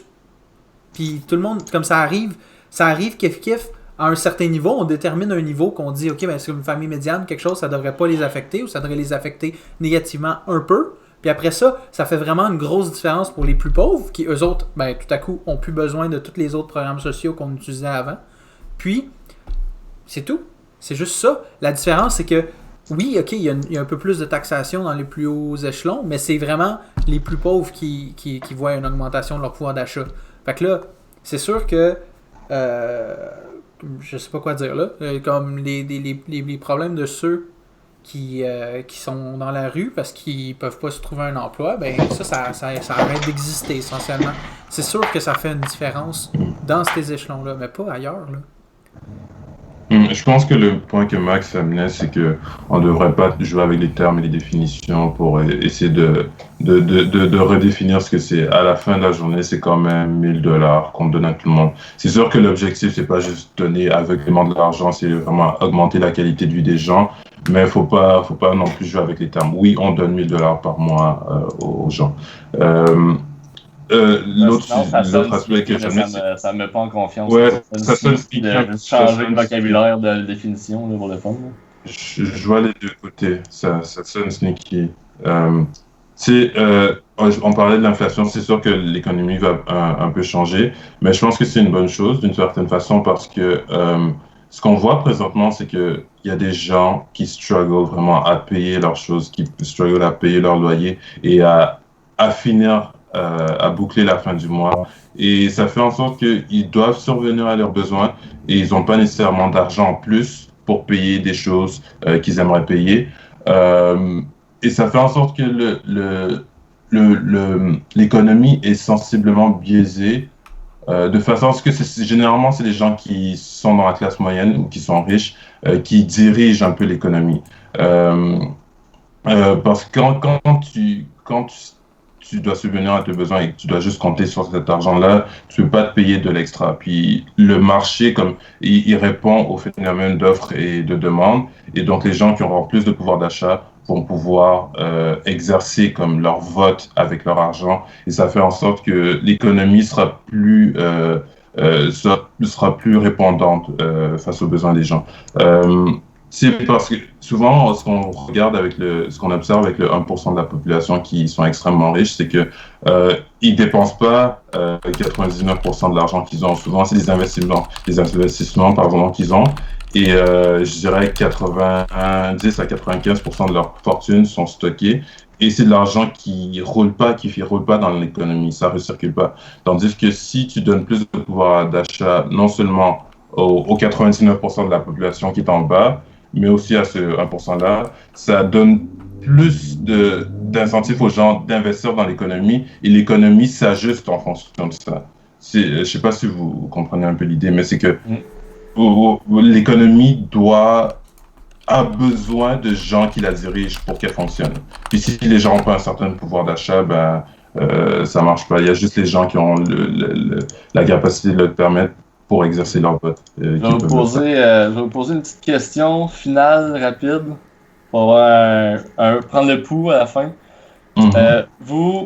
Comment vous vous situez? Est-ce que vous pensez que vous seriez game d'être le premier pays, sans répondre trop dans les détails, là? Oui ou non, où vous vous situez là, de 1 à 10 ou whatever?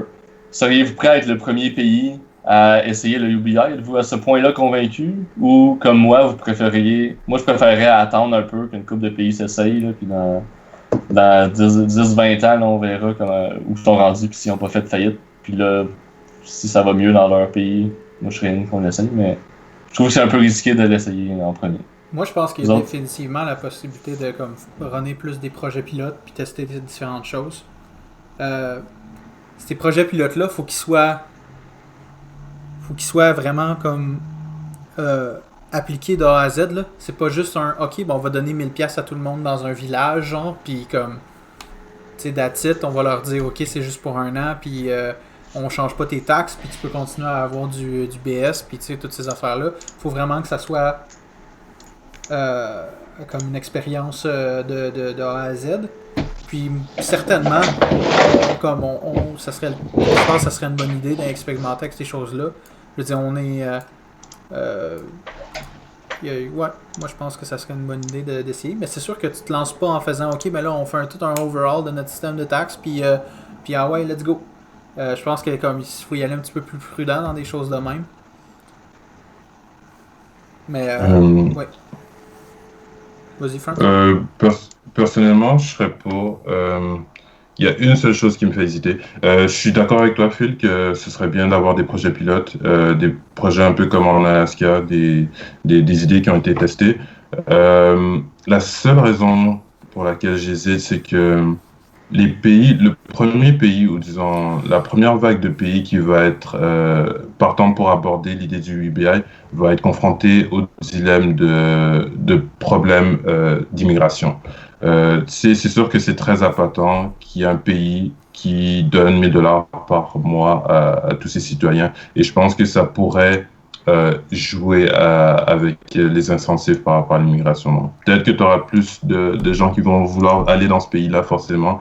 Puis, je pense que le pays qui va prendre ce genre de mesures-là, qui va adhérer au UBI, va devoir avoir des politiques d'immigration très strictes. On a déjà des politiques d'immigration quand même assez restreintes. Quand tu y penses, là, en termes d'immigrants économiques, là, si on parle pas de réfugiés, là, puis, tu sais, aussi, là, quand on parle de réfugiés, on parle de comment est-ce qu'on a des grosses listes d'attente puis qu'on laisse pas rentrer tant de gens que ça, comparé au nombre de personnes qui appliquent. Même chose pour les immigrants économiques. Ça prend vraiment juste des gens très très éduqués ou des gens qui sont déjà super riches pour pouvoir rentrer au pays. Donc, je pense pas que tout à coup on aurait une ruée de comme centaines de milliers de personnes qui rentrent juste pour je pense qu'il y a ce potentiel-là. Parce que tu peux pas. C'est pas de même que ça marche. Ben, ça ouvre la boîte à Pandore, c'est une possibilité. Il y a des gens, si tu peux être médecin en France et avoir 80 000 par année, versus être médecin au Canada et avoir 80 000 par année, plus un petit 5 000 ou 10 000, je pense que l'idée va être là, ça va passer à travers la tête de plusieurs personnes. C'est pas de même qu'ils sont payés, les médecins, je pense que tu devrais rechecker tes charts. I guess. J'essaie juste d'établir l'idée générale. Sur cela, c'était tout le temps qu'on avait. Fait que merci beaucoup pour la discussion sur le Universal Basic Income. On a pitché bien des idées, c'était bien intéressant.